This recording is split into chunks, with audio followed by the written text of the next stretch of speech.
Megan? Megan? Here.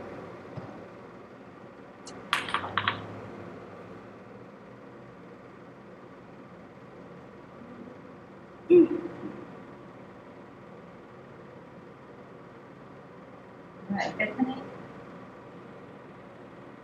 Edwin? Hannah? Devin?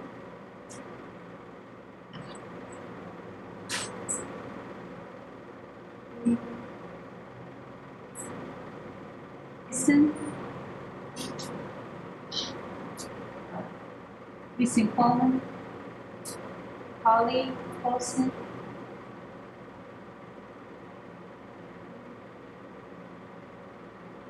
Starkey? Coleman? Starkey?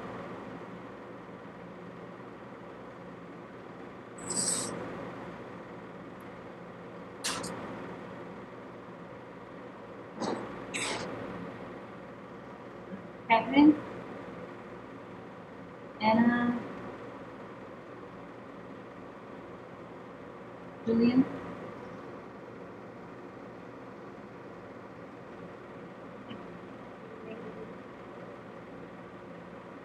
Chris, Kirsten?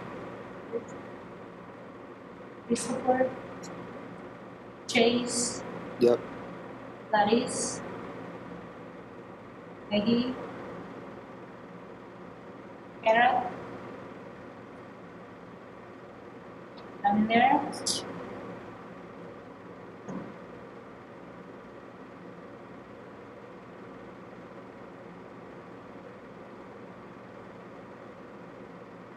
Helen?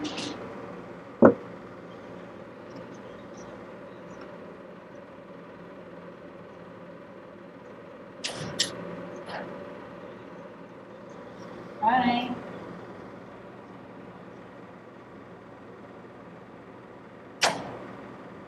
Okay, Joseph? Emma? What? Here. Noah?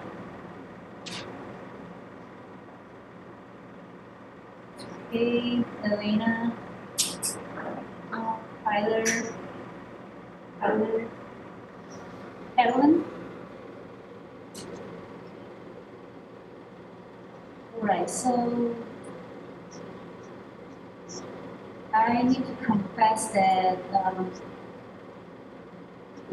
teaching hybrid is much challenging than I thought.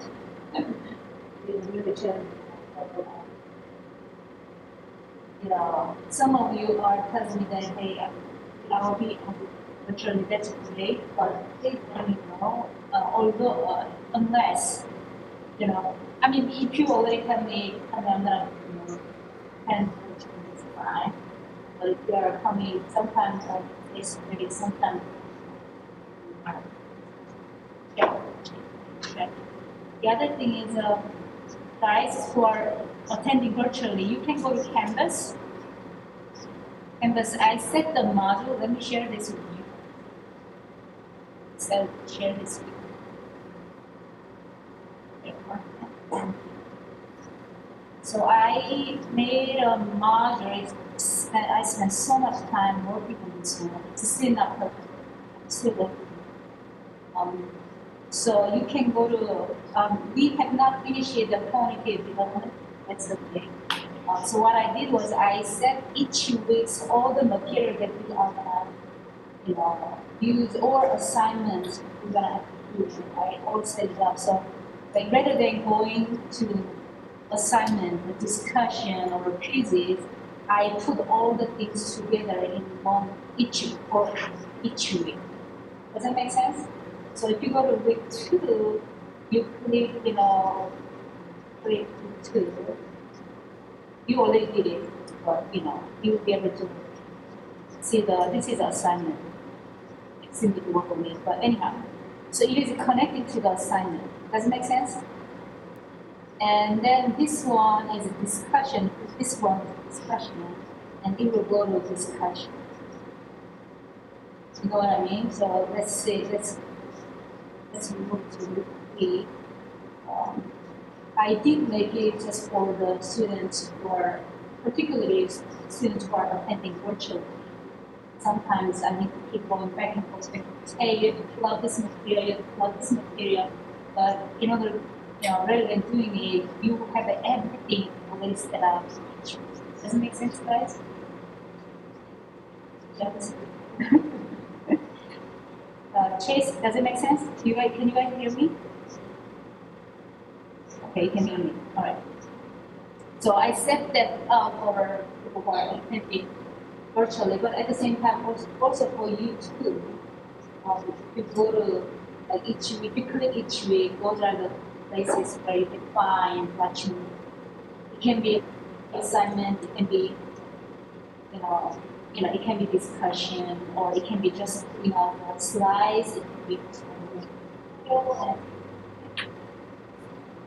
the other thing I did, because that's really up to now, what I did was before you guys did a discussion, you guys went in discussion and did each Thursday you guys did a discussion. Change that to assignment, so you can go. You will not be able to see your peers' assignment, so you just need to do it by yourself and submit your assignment.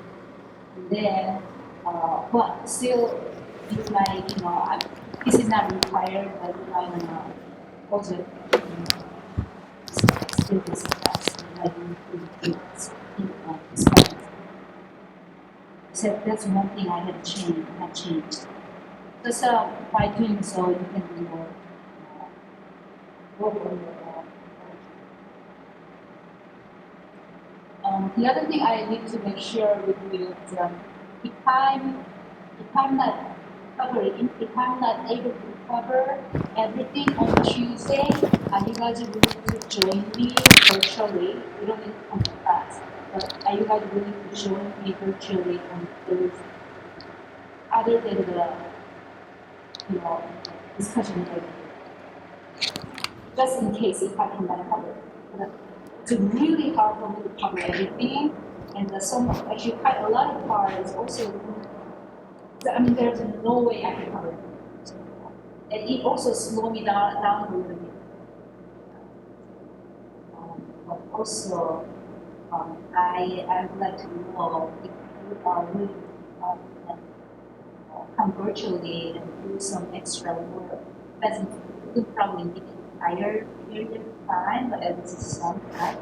I just wanted to know if you're willing to do so. Otherwise, what I need to do is skip some part and do. Okay, so how many of you are willing to join virtually on Thursday?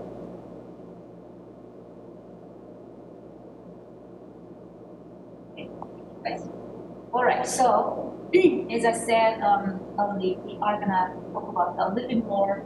We couldn't cover entire. I think we will cover constructivism today. So we couldn't cover cognitivism. This is the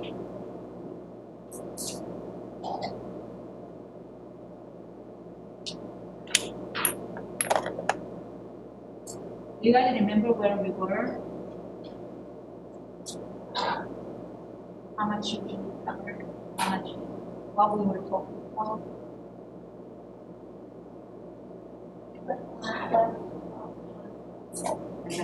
I think so. It covered most of the diversity. Okay.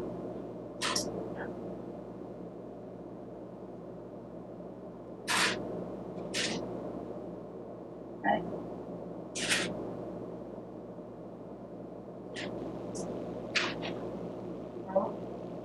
The rest of you, people who are attending virtually, you guys can you guys see this donor proximate problem?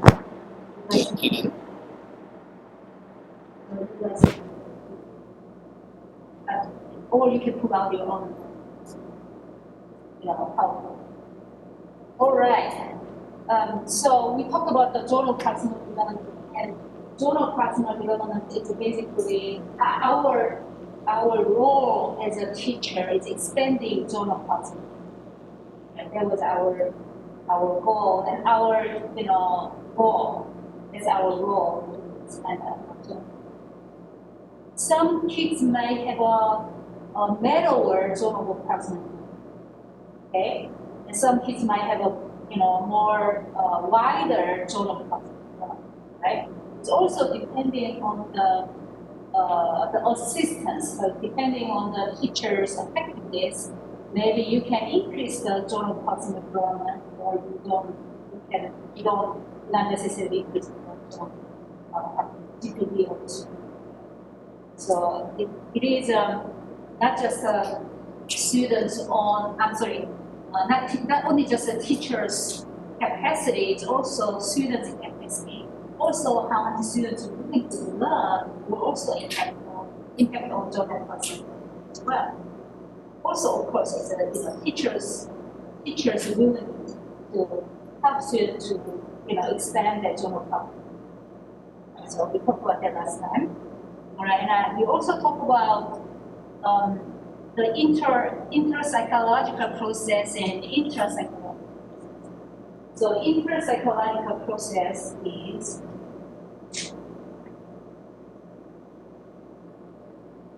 inter-psychological process is this is GPD, right? The inter-psychological process is teachers, parents, or experts, or peers might have a better knowledge. Anybody who can help, who can give, provide, assist to learn. That's an intra-psychological process. So knowledge coming to the students, right?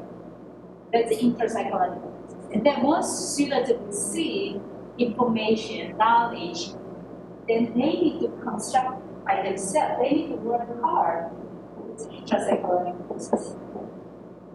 Intra-psychological process. They need to work hard to digest the material.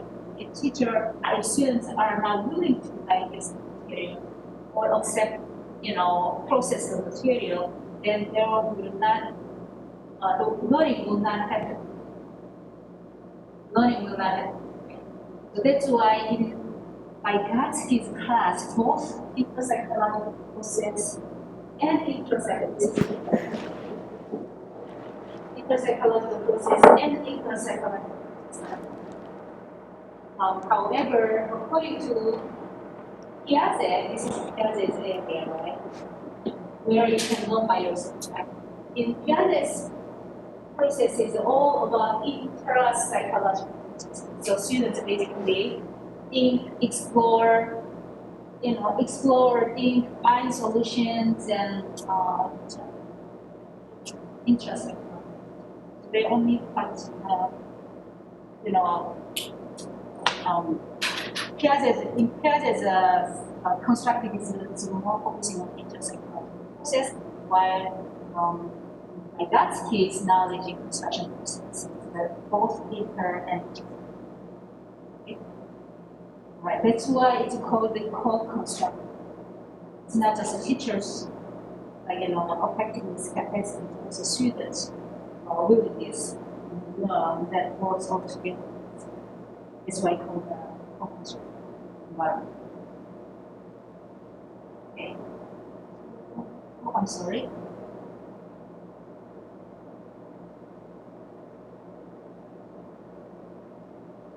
So we talked about last week how Piaget thinks that this equilibrium is a key to learning, right? This equilibrium is a big question.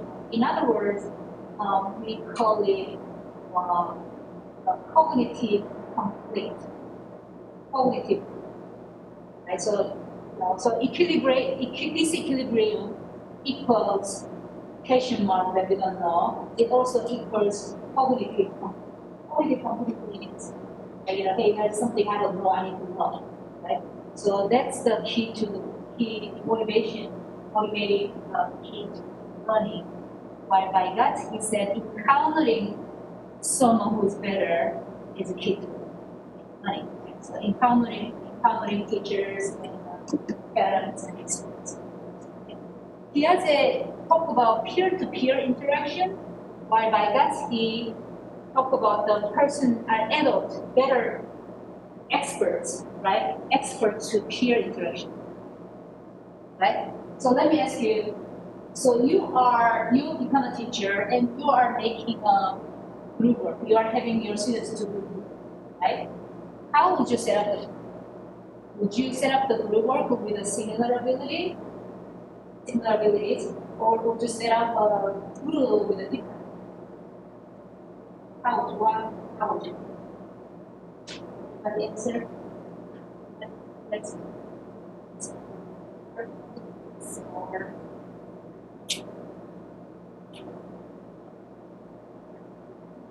or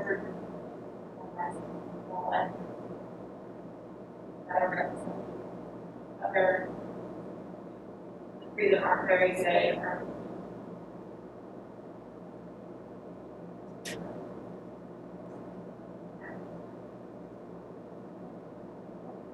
anybody else? I don't think it's let's say petition or even better petition to the action out. So that a stronger, it's like chamber and that stuff instead of everything. So really having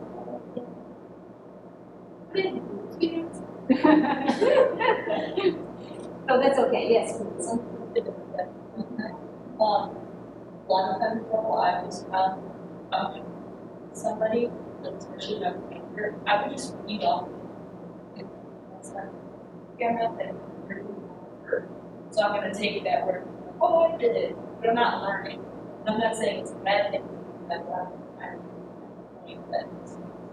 Right. We are actually going to talk about what you guys just talked about in constructivism, cooperative. There is a problem of setting students with a different abilities. There are a couple students who have a better abilities, and they will do all the work, while there's other guys who is free riders, right? Free riders, right? So yes, that's also one of the issues. However, they can also be a good mentor for the students who are not good enough. I mean, who are still learning, right? So it's all depending on you. What if you want to set up with a similar student, you are basically focusing. You are taking Piaget's advice. Make sense? You can do anyway. There's always a cons and pros and cons. But if you are taking Piaget's advice and having group of students with a similar ability, then you actually help them to just explore by themselves without those students who just take charge and just take off. You know what I mean? So everybody can work with their own abilities. Exactly what you guys just talked about, right? But if you are taking on Vygotsky's suggestion or Vygotsky's theory, then you probably want to do different groups. I mean, with a different level, different ability levels, right? So you can have some students who are with it, so they can actually help out. And in order to solve some kind of a free rider problems, what else you can do? You can give the roles to each student, right? You can try to manage how much contribution each student has. Which is not easy because you are just one teacher and you have 55 students and you have to watch everybody. So anyhow, there are the challenges, right? So when you become a teacher, use strategy based on whatever you are believing in, based on this kind of suggestion, right? But whatever you take it, there's always when you know at least what kind of journey you are taking on, how you group them based on what. Does it make sense, guys? Okay. Right, so you are probably going to talk about a little bit more. All right, cultural tool. So I talked about earlier here, okay, teacher, parents, experts, and peers who hold high, abilities. We also forgot to talk about, I also talk about the cultural tool. Cultural tools here, right? Like, books, right?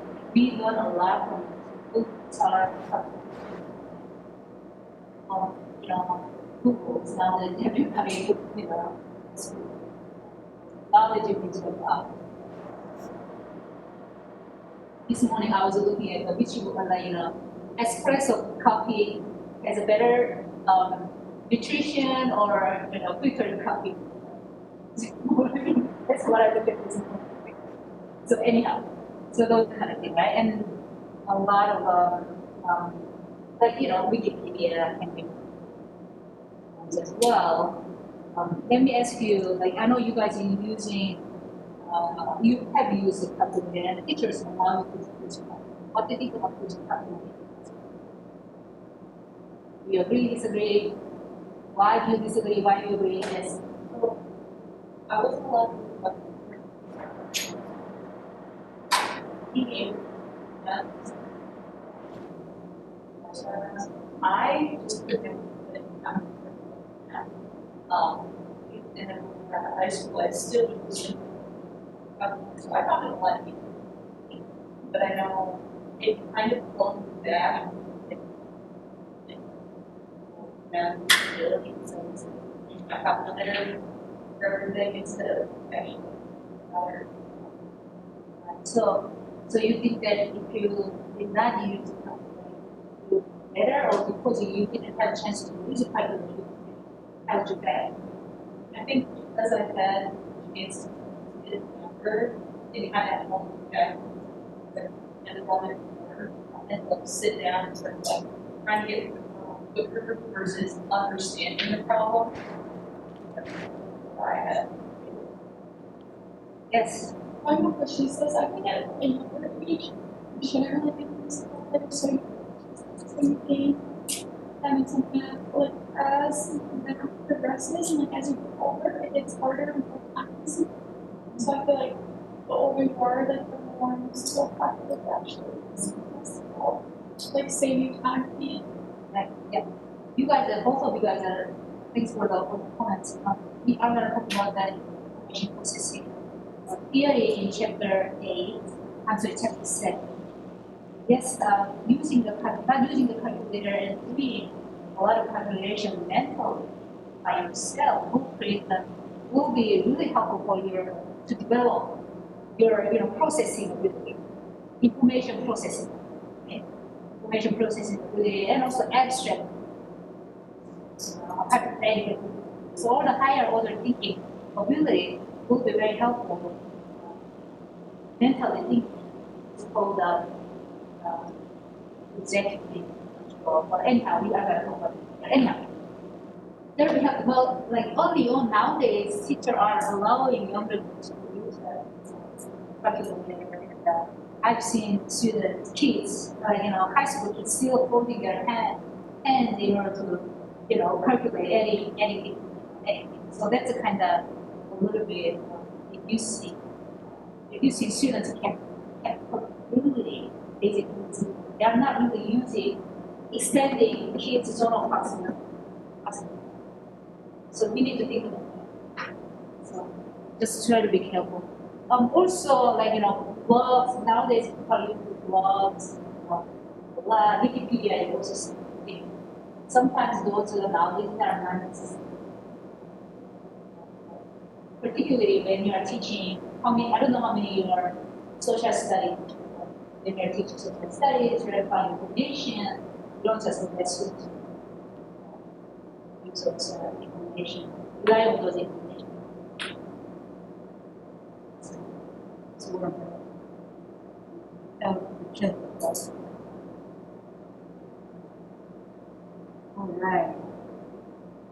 Yeah. So yeah, nowadays, like what kind of apps do you guys use a lot? Instagram, TikTok, TikTok, and it can go on and on and on. You can watch several hours, but there's not a lot of content. Right. So anyhow, like yes, it's. I mean, your culture. That's probably your culture. I don't watch TikTok on my culture, but I end up watching a lot of videos.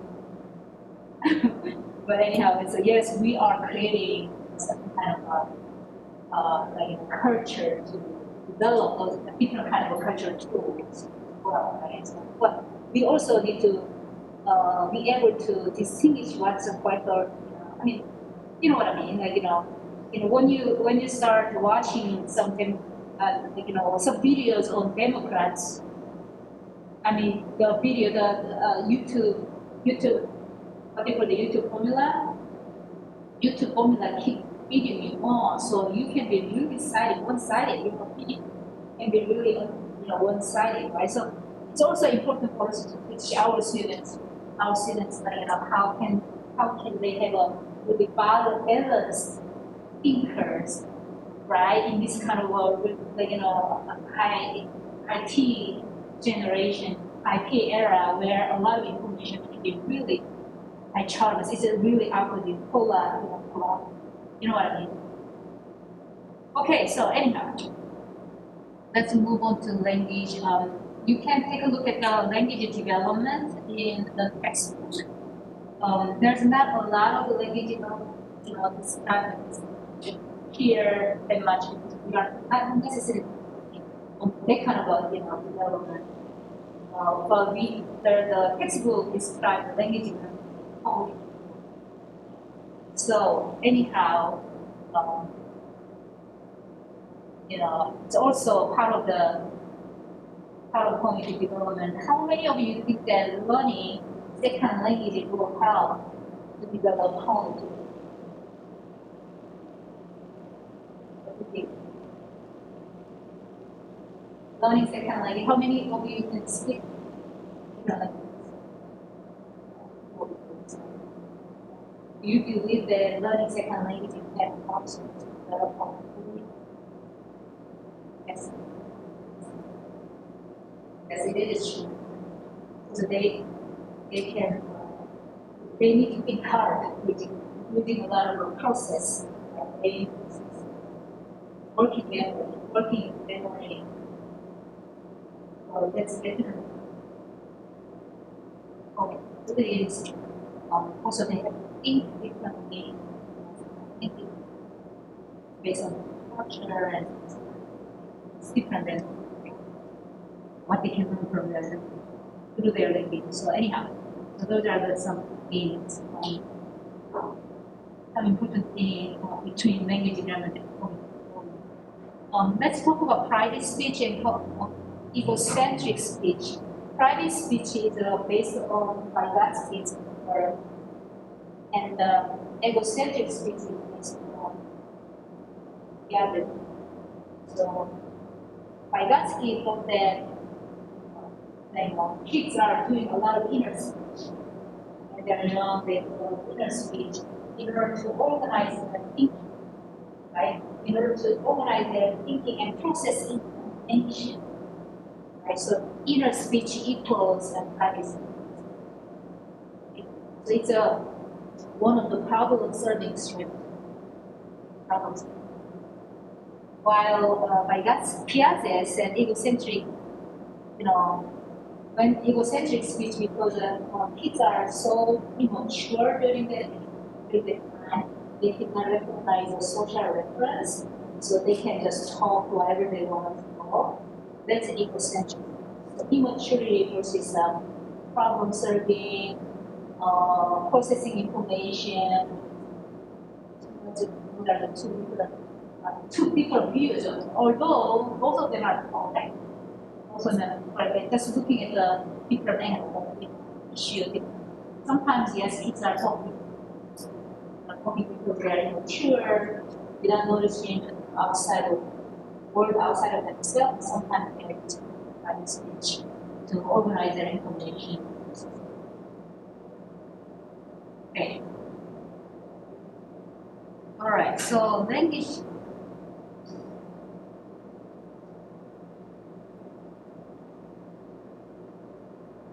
Okay, so language development is part of the learning development system. Children on the interaction. Language is very, very relevant. For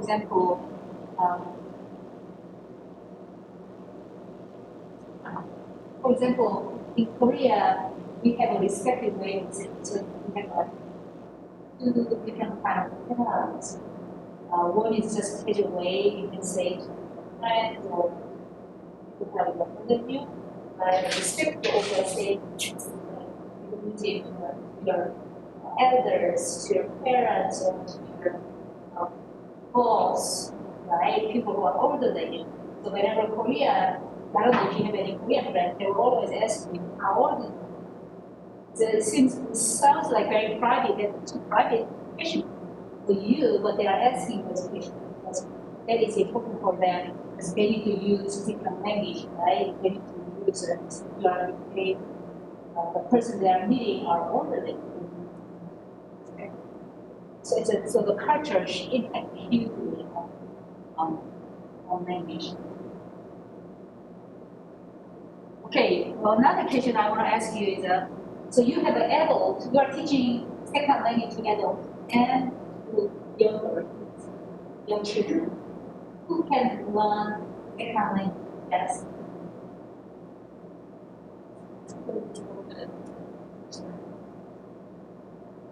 Yeah, that's what I think.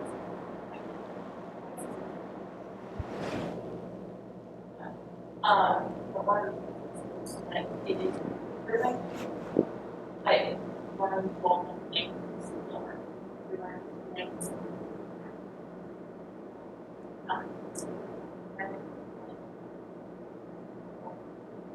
Right?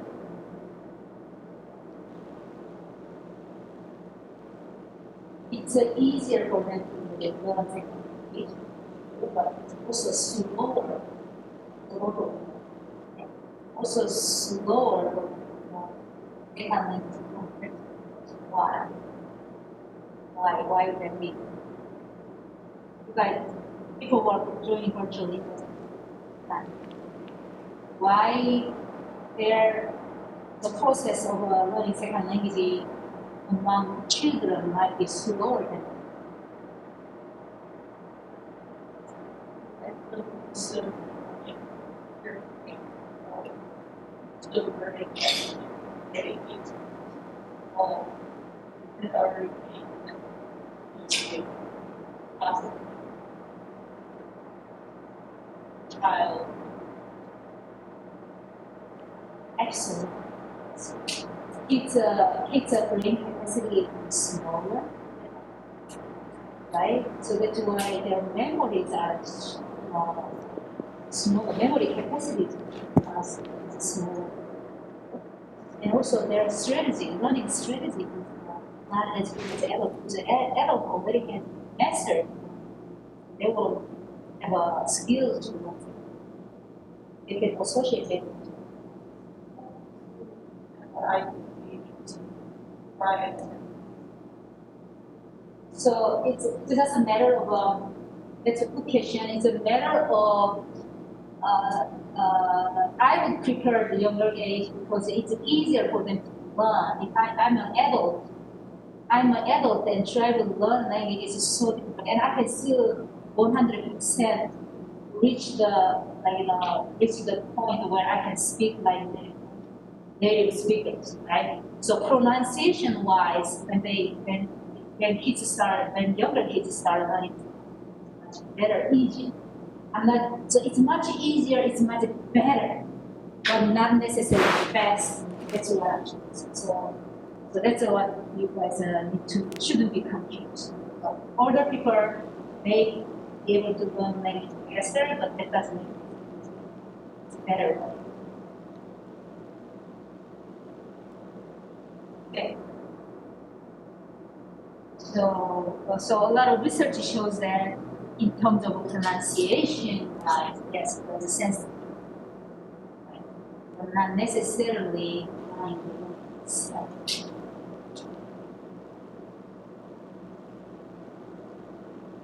So you can take a look at the page 54.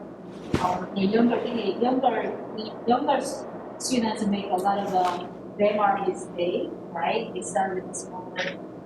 I mean, just two words and then no, and they are using they're using a lot of generalized things.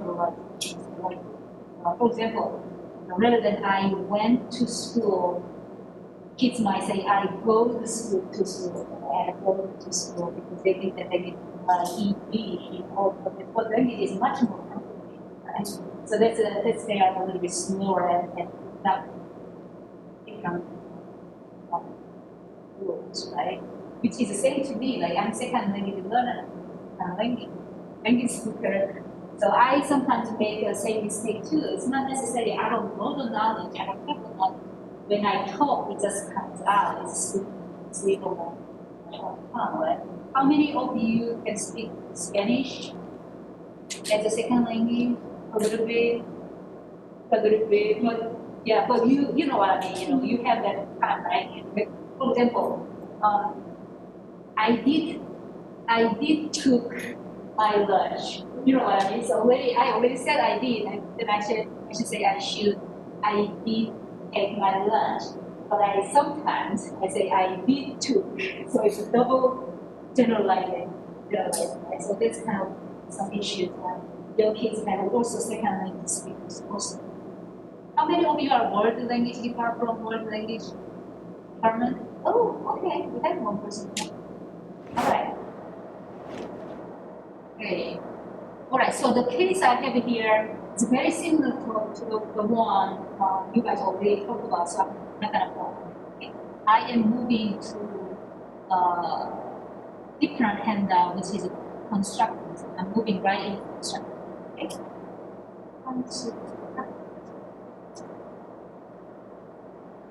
Can you guys, Noah, Devin, Chase, can you guys see this constructive thing?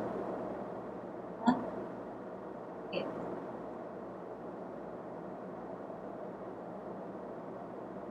So it is well connected, so it's move right into constructive. Okay. I might skip, because based on our time frame, I might skip some slides.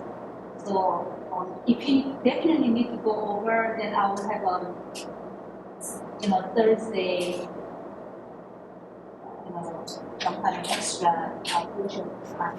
Otherwise, if we can go over everything, although I might skip a few slides. Then. Okay. So let me ask you before we go on constructivism. Can anybody tell me what is a teacher-centered classroom look like? What are some characteristics of a teacher-centered classroom? Teacher-centered, child-centered, student-centered. Teacher-centered classroom. It's like this, right? The teacher, this is a big 80%. Teacher is the center, they will not lecture. Anything else?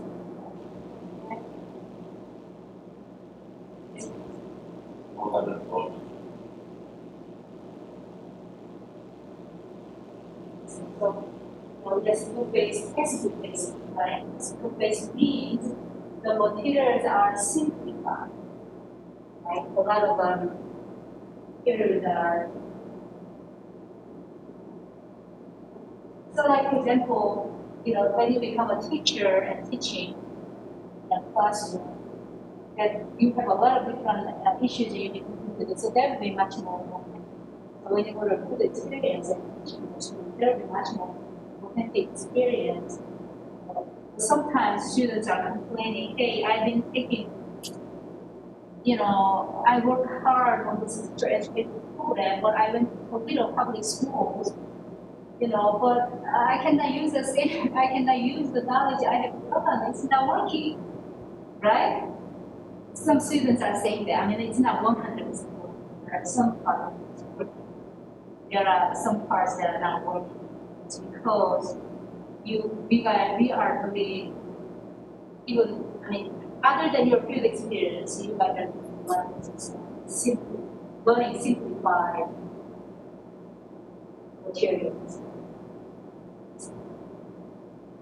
So you are not really well prepared for all complex. So what else?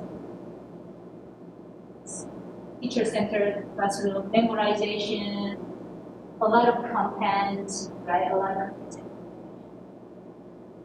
So now we are trying to, so the teacher-centered classroom,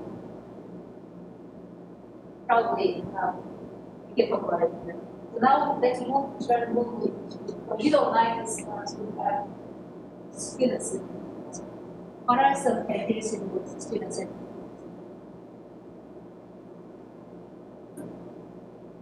Students are owner of their learning, right? Owner of their learning.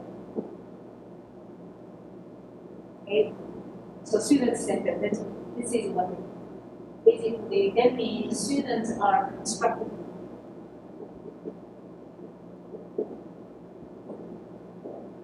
Not the teacher. Here, teacher is basically, we talked about earlier, teacher is transmitting knowledge. And there's a lot of inter psychological process, not a lot of concept. This is more both intra and inter psychological. Okay. What other? Rather than using textbook, we are using more hands-on material. More discussions, more discussions, more activities, right?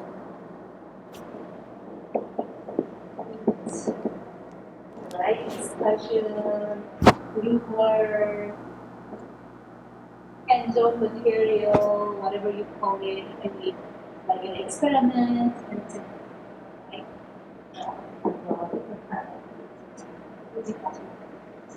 so the learning environment, here learning environment more complex than what you learn from us. We are going to talk about that. So anyhow, so those are the some characteristics of student-centered classroom. So student-centered classroom is another word, constructivist classroom, because we put our students to construct their own not just a transmit knowledge. We have them construct to this world. So it has constructivism has been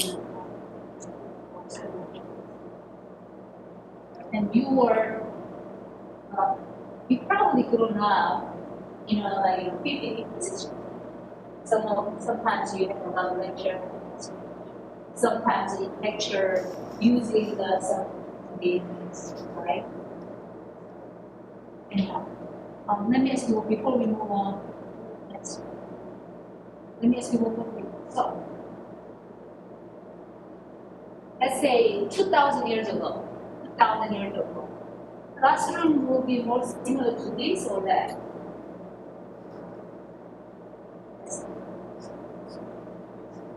Why? Is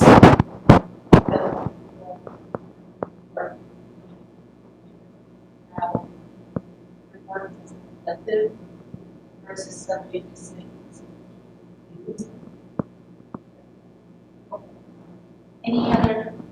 Anybody else want to? Yes. I think also technology makes people more present in the classroom.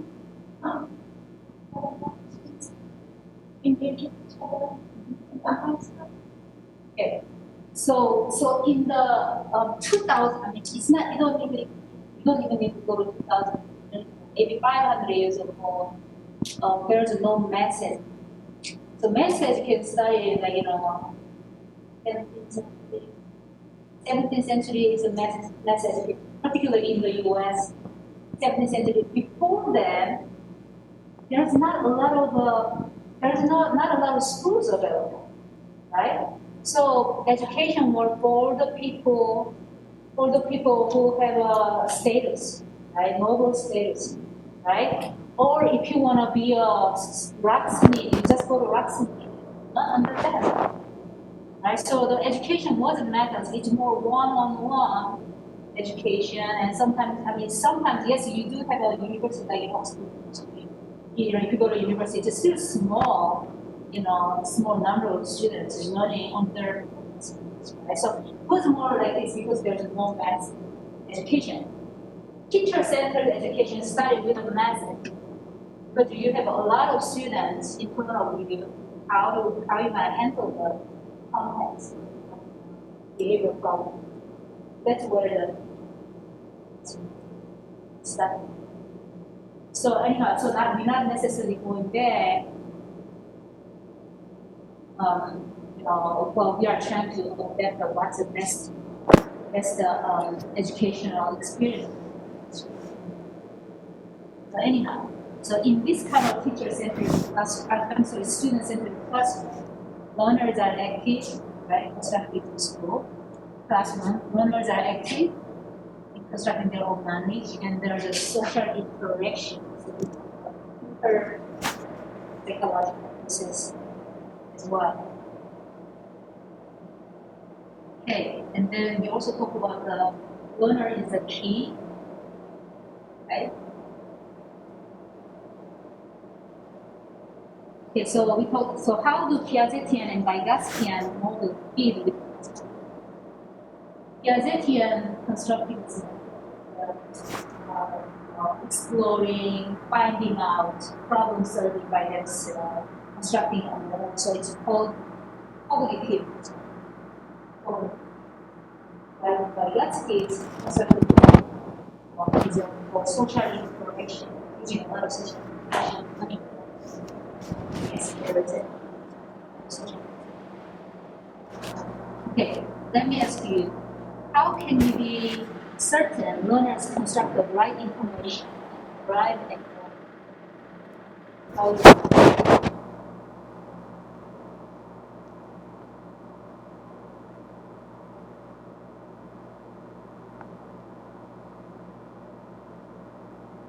so it's a lot of constructing is a class with a lot of exploration, knowledge and construction. How can you that to reach the right? Or you need to then think about that. We don't need to answer it right now. Okay? Think about that and then we'll discuss it further. All right. So as I said, cognitive constructivism. In cognitive constructivism, I don't know if you know the discovery learning model. Anybody know discovery learning? So inquiry learning is basically you ask your question and solve the problem. Inquiry learning done in a social science classroom. It can be arts, any kind of classroom. A lot of times in science, hey, I want to discover this, how can I discover this? Inquiry is similar to problem-based learning. Problem-based is also, hey, here's I have a problem. How can I solve this? It's incredible. So constructivist cognitive construction, under cognitive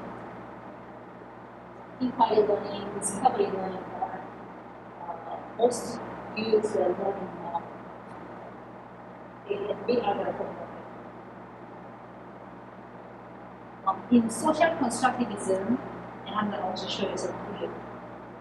Social constructivism, there is a lot of things going on, right? Activities, doing these different kind of activities. We were using social tools to find some knowledge.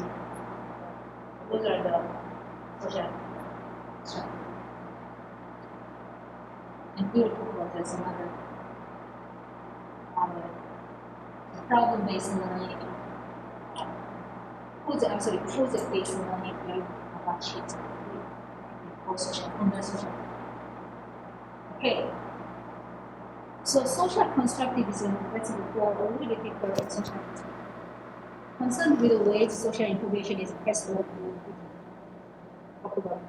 I talked about the Korean language and our culture mechanism. So like for example, I told you earlier that if you end up going, like some of you, a lot of you probably will not suburban area, I don't know, some of you were not in a suburban area, and then end up teaching in the public schools.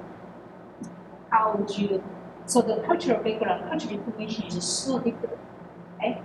So that's why you have a hard time, although you did like 4 years of teacher training, I have a hard time transferring. That's called transferring the knowledge. So we rely on a lot of our culture. Another example can be, like, yes, you after your degree and then you end up going to South Korea and teaching. I've seen so many people actually end up going to South Korea and teach. Do you think that their knowledge you have learned in this, AGSU teacher education program can be transferable into that setting?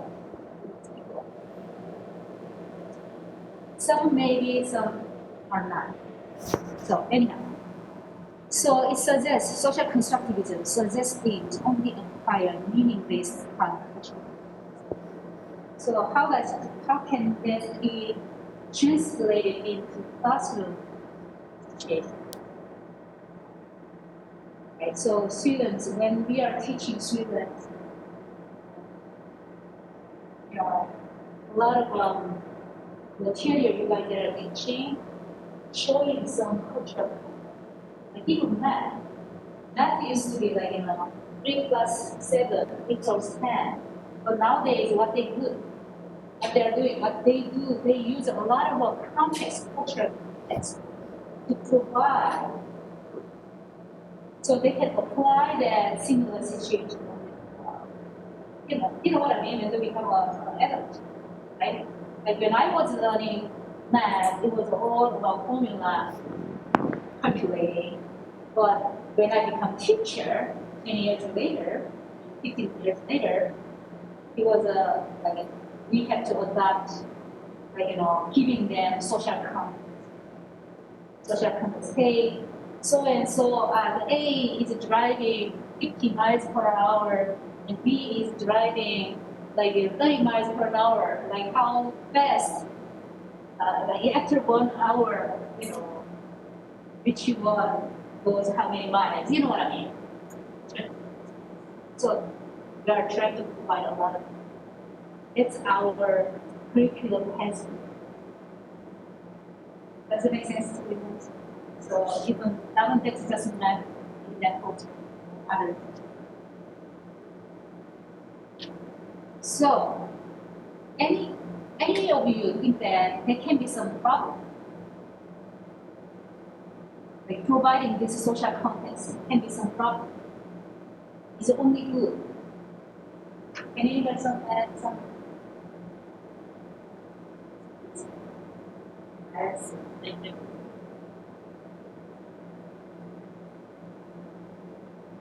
Or south.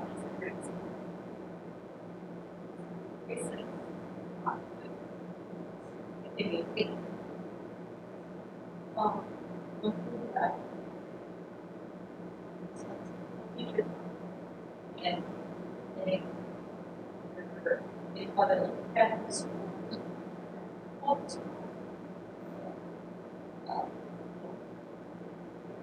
students and areas that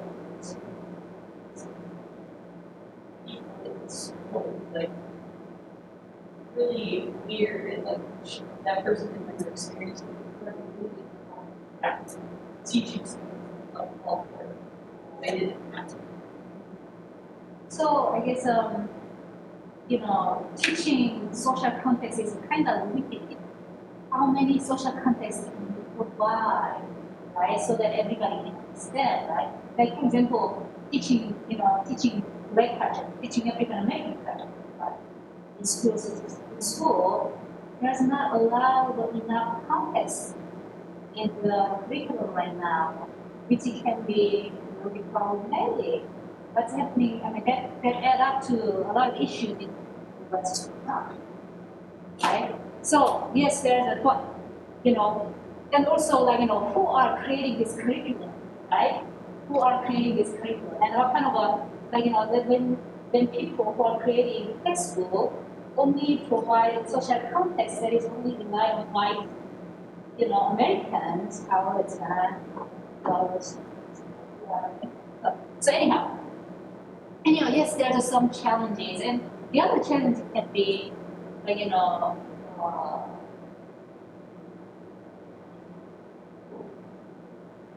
I guess it's a from it's my bias because I need to develop my own skill to adapt, right? Rather than relying on contents, I have to develop extra thinking ability to adapt situation. So that's, I think, for me it might be I think it might be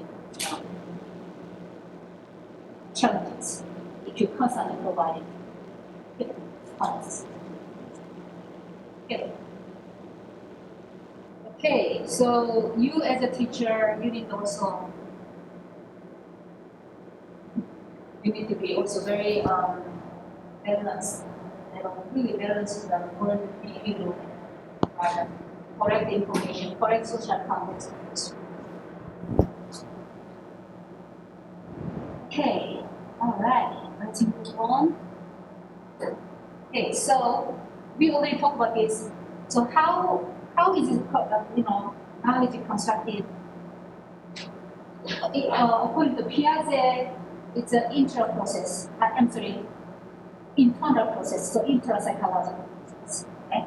And according to Vygotsky, it's an inter-psychological process. Okay? We also talk about in Piaget's organization, the internal process. Do you guys remember what kind of process they are going through? We said here it says internal process, but do you guys know the technology, how they organize?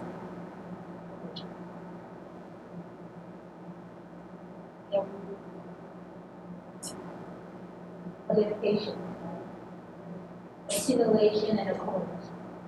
Codification.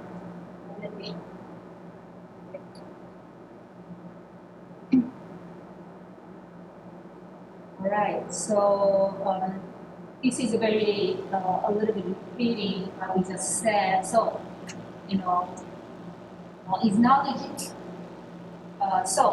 Basically, is knowledge internal, general, and transferable?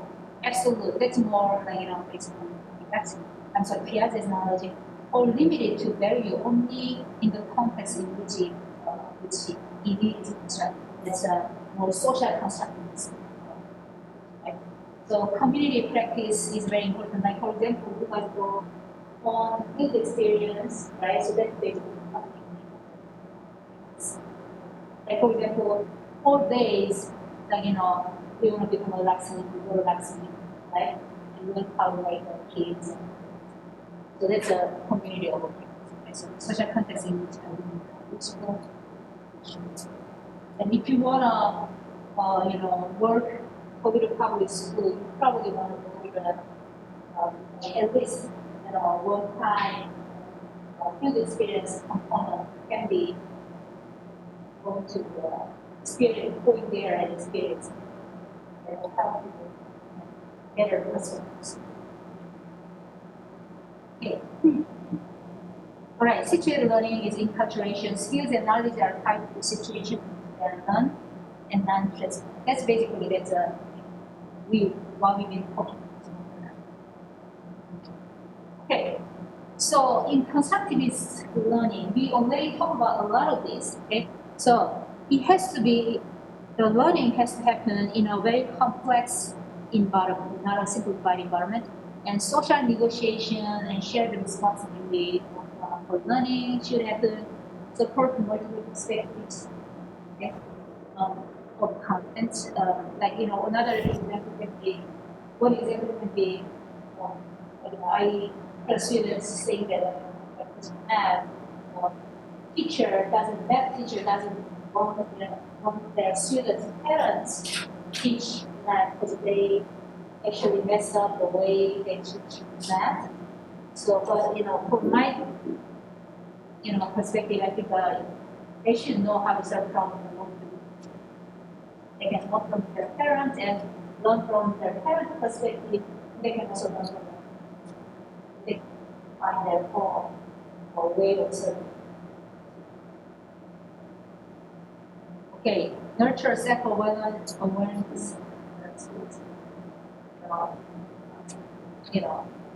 Process information, aware of what they're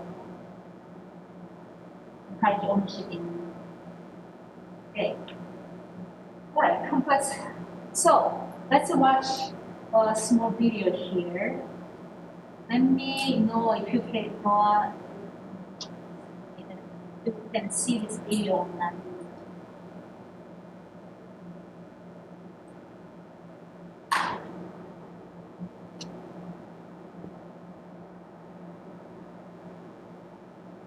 Can you guys see it, or should I? Ace, can you see this? You can see the YouTube?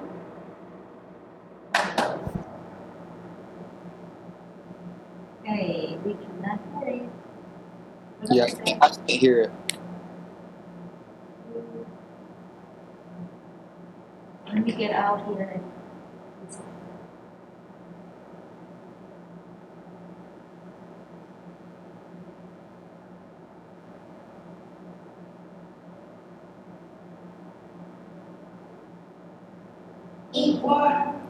All right. Okay, let me share this video.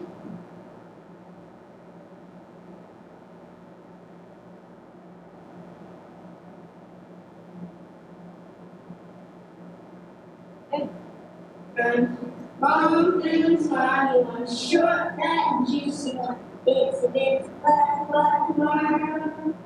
These first graders at Newsom Park Elementary did worms, and they designed an entire project around them.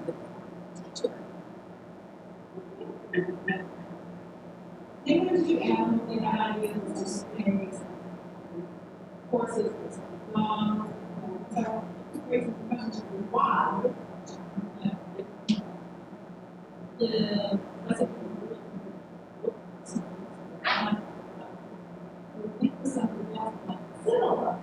and so I was, yeah, let's do worms. Okay, what that worm?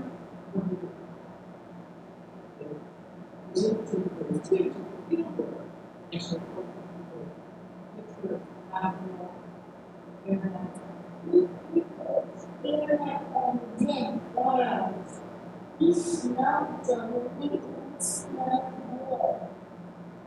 And he had a big one name. Worms are just one of the subjects students explore in depth in this park. It provides science labs, Virginia, and is a bracelet itself, project-based learning.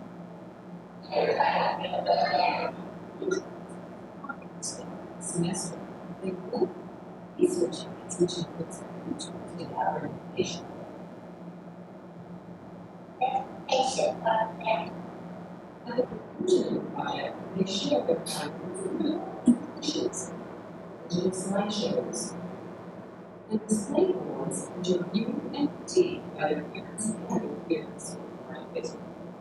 Live her mom, kids to learn and really learn about what they have. So many years with close stuff, eating. And really, in many instances, maybe not as successful. It's much more silver. It's the yeah. Students with chance to understand everything, space, time, consciousness. This first grade class decided to explore cystic fibrosis, disease of blood vessels. As to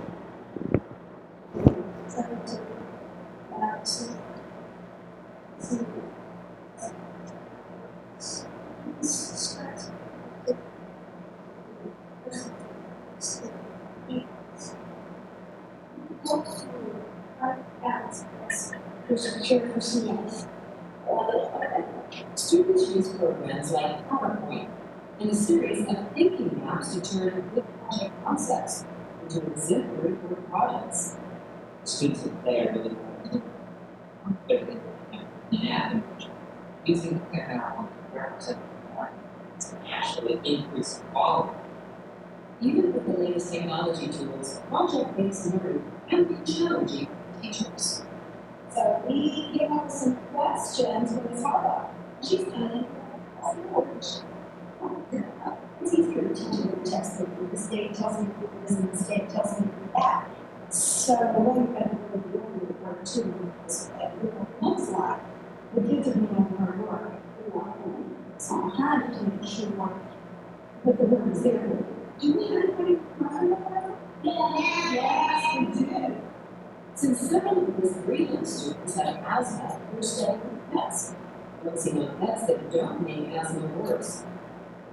As part of every research project, students seek out experts, like a guest speaker from a local hospital. They know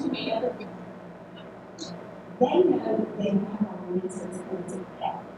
They also know because we don't have all the reasons it doesn't come over it. And so we sit back and go, okay, we'll look at the ball. Yes. The first time, students need to test their social skills and basic math, selling everything from rocket pledges to miracles. Yeah, very well. It's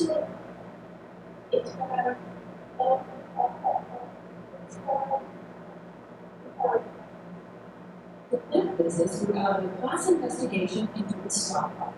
What the stock market, what actually invest in stocks, all investments in stocks, how would that be truthfully somewhat boring? Instead, the class decided to create their own business. They bought seeds, grew plants, and made sales brochures, funding the entire operation through the sale of power stock. So, instead of shares, our stock in our company, we actually raised it $75. But the success of the Global Good Plant Project sowed the seeds of another lesson in good life learning. It led to the mounting of a hostile takeover attempt by Ms. Shields' fifth graders. Ms. Shields' classes. It is going to take stock. 5% of their stock. So it will be totally different business. The process of learning project-based lessons has had a positive impact on everything, from test scores to classroom behavior. Our test scores have improved, mainly I think because of the fact that we've connected on built. And the integration of technology has helped students there. So that's the reward. And to me, it's teaching and learning. That's what matters.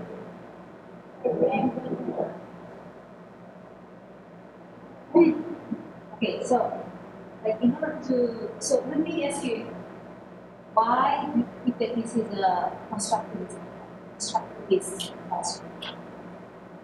What kind of components do you see here that makes it?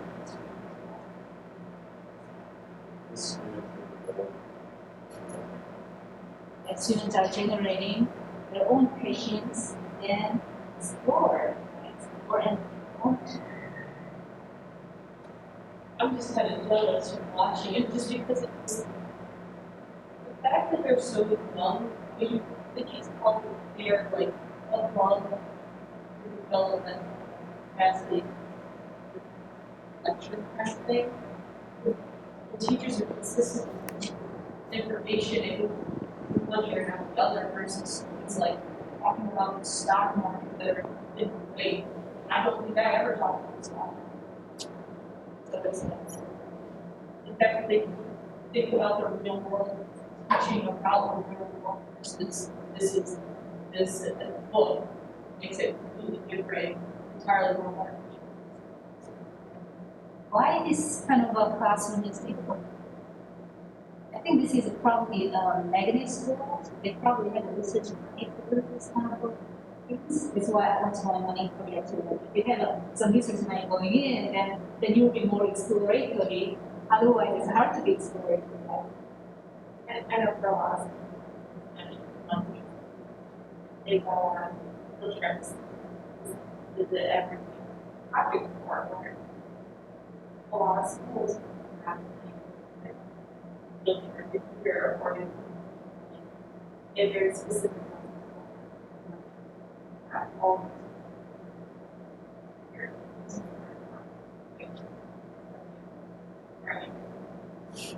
Okay, because we're talking about money problem, funding problem, bias problem. I would think that this thing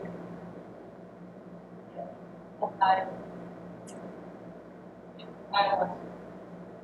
There's like a decent amount of stuff and you have to fit every practice. So here you do that, all right, what do you guys want to learn?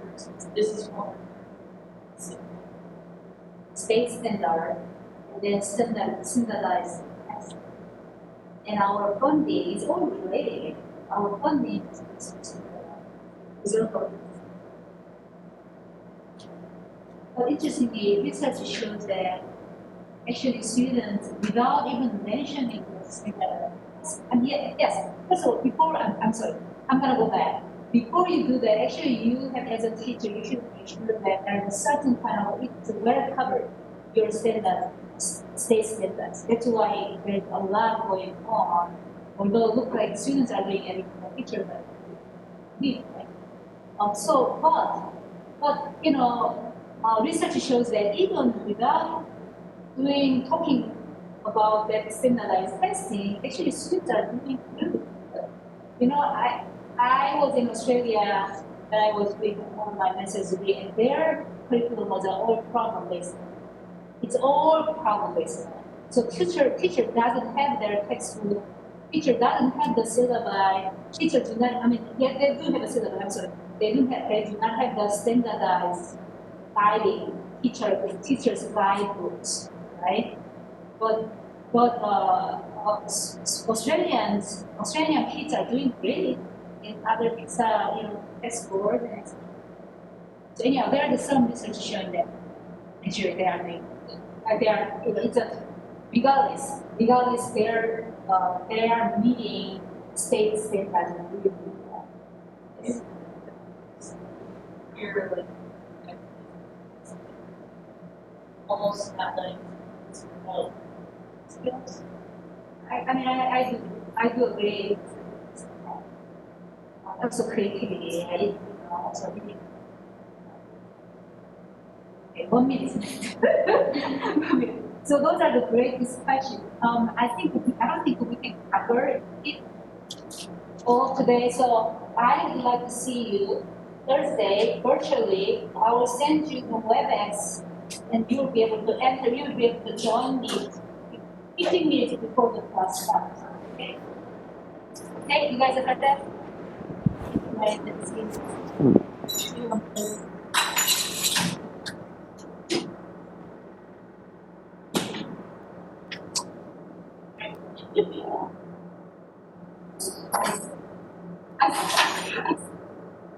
Yes.